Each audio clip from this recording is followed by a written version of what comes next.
Hey YouTubers, Bad Dog here with Howlin Dog Music, and today I want to talk to you about my setup that I have here in my home recording studio. So I'm going to talk about the hardware I have, some of the software that I use, some of the challenges that I've had and how I've overcome them. And if any of you have encountered some of this stuff or have any questions, please leave a comment, because I'd be curious to see what you guys are doing and how you've overcome your challenges. So I have another channel that I've broadcast on for years, but all the video that I published there was always taken with my iPhone and using iMovie. And then a couple years ago I kind of stopped doing that, so now I'm getting back into it with this new channel. This is a new channel. I thought I would share with you everything and what I'm doing. So before we do, can I suggest that take a minute, go subscribe to the channel, hit the notification bell so you'll get notified when I upload new content. You won't miss it. To start with, at the heart of it all is my MacBook Pro. I've got a couple monitors hooked up to it. These monitors are actually HDMI, so I am using some interfaces. I've got an interface here that for the bus, USB bus, using a USB-C as well as USB, I guess the old one's B, or the older version. So I'll talk about like I said, the hardware that I'm using and the various software as well. So let's start with my interface. So I am using a PreSonus.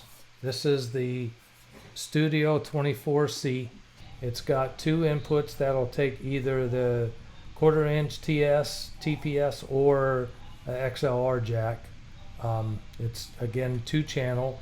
It does connect via USB. I have a cable, so it connects up to USB. Then from there, my Spark is also a USB interface, so I have it connected USB for both input and output. So there's my Spark amp. Love this amp. It's nice, small, portable, has real good sound. Comes with a software that you can install on your phone. I use an iPhone.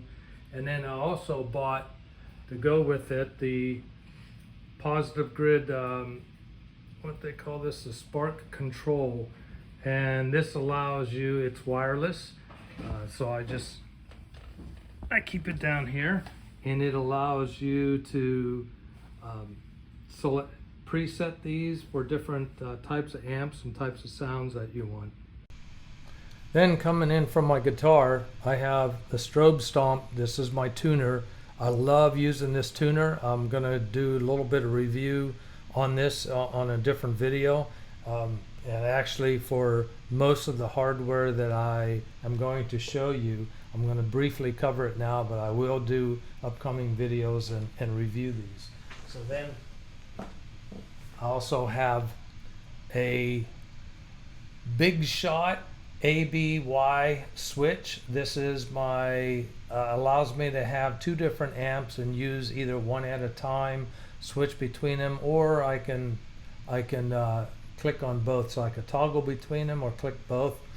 I like this one because it really does allow me to get rid of the noise that you have by trying the different settings. So you can get rid of the noise that you get by having multiple amps connected. Then I also have my loop station, RC5. Again, I'm going to review this in an upcoming video. I primarily use this for the drums. I do a little bit of looping, haven't done a lot with that yet, but I like the drum capability that it has. Now that's one of the problems that I'll touch on in a little bit, is some issues I had with that and how I overcame them. And now I'm going old school. This is my Digitech I think it's a RP3. Yeah, RP3. I bought this back in the 90s. I was doing a lot of traveling, and I wanted something that I could take with me that was small, that I could plug my guitar in, as well as plug a headphone in. It's got a headphone jack, and then in addition, it's got a jam along jack. So back in the days where you had CDs and CD players, I could put a CD in there and jam along with the CD with my headphones on in a hotel room, and have a lot of different capabilities on the sound on this. So it still works. I'm still using it. Love it.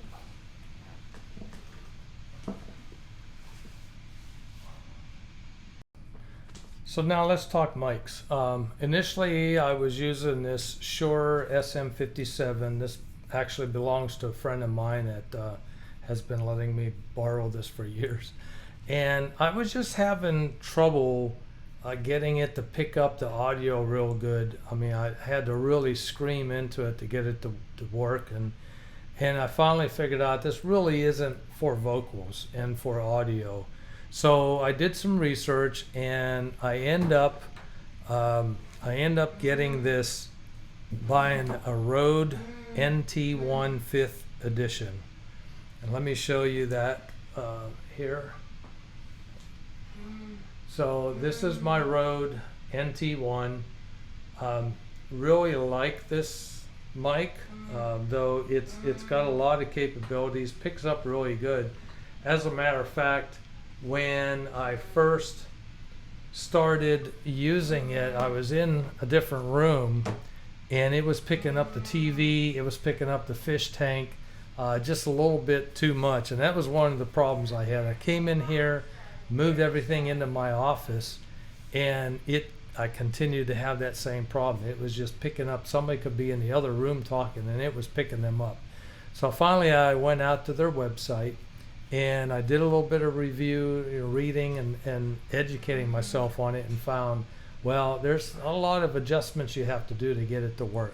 So I did that, and that's actually what I'm using right now, and it seems to be working good. I'm very happy with that. Now on the mic stand, one of the problems I had with the mic stand was that it kept the weight. This mic is actually pretty heavy, and the weight of it was just pulling it down. So I did a little bit of research. I thought, am I going to have to buy another mic stand? I actually did buy a tabletop stand, and it just couldn't hold it. This mic is too heavy. So what I end up doing, I did some research, and what I found that there's some bushings in here. So I end up taking this apart, because this is where it kept dropping, and it just wasn't seeming to hold it very well. So I took this apart and I cleaned those bushings in there, and it's been holding now. As you see, it's in place, it's staying put, and it's doing a good job now. Now let's talk about cameras.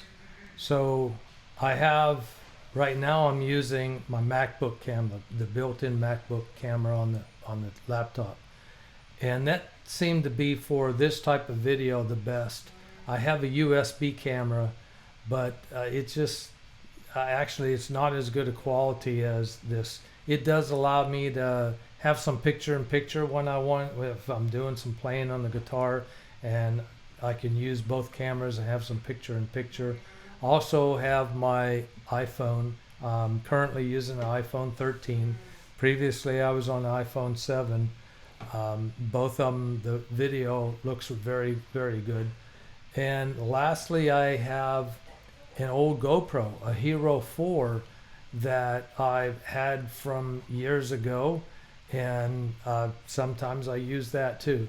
But what I found, and here's one of the problems I found, is the more video I have, the harder it is to do the editing.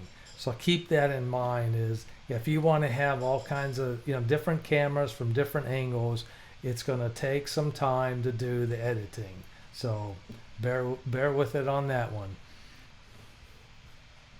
I want to show all the equipment hooked up all together that I'm using. So there's one of my axes that I'm using.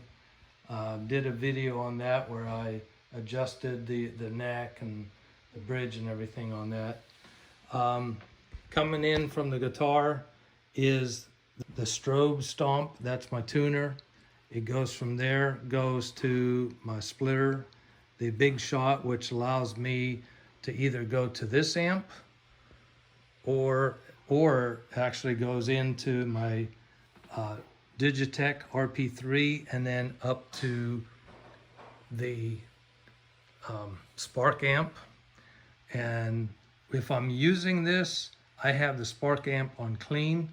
If I want to use some of the Spark different effects and that, then this has a bypass. I could put it in bypass simply by hitting these two together. It puts it in bypass, and then I could use the Spark. I also have the Spark control, so I have some different presets of different amp settings that I like, and that is my hardware setup. All right, let's talk about software. So to start with, I'm using OBS as my initial recording software that allows me to capture the different video inputs if I want, or the different audio inputs. I'm also using Studio One for doing some of the recording, and I use that sometimes for some of the drum loops as well. And then lastly, once I'm all done making all the different recordings, video, audio recordings, then I use Final Cut Pro to do the final editing of the video and posting up to YouTube. And that is my home studio setup. I've talked about the hardware I'm using, the interfaces, the software, some of the problems and challenges that I've had. Again, feel free to leave any comments on any of this or any questions that you have. And lastly, don't forget to subscribe and hit that notification bell so you'll know when I upload new content. Thank you.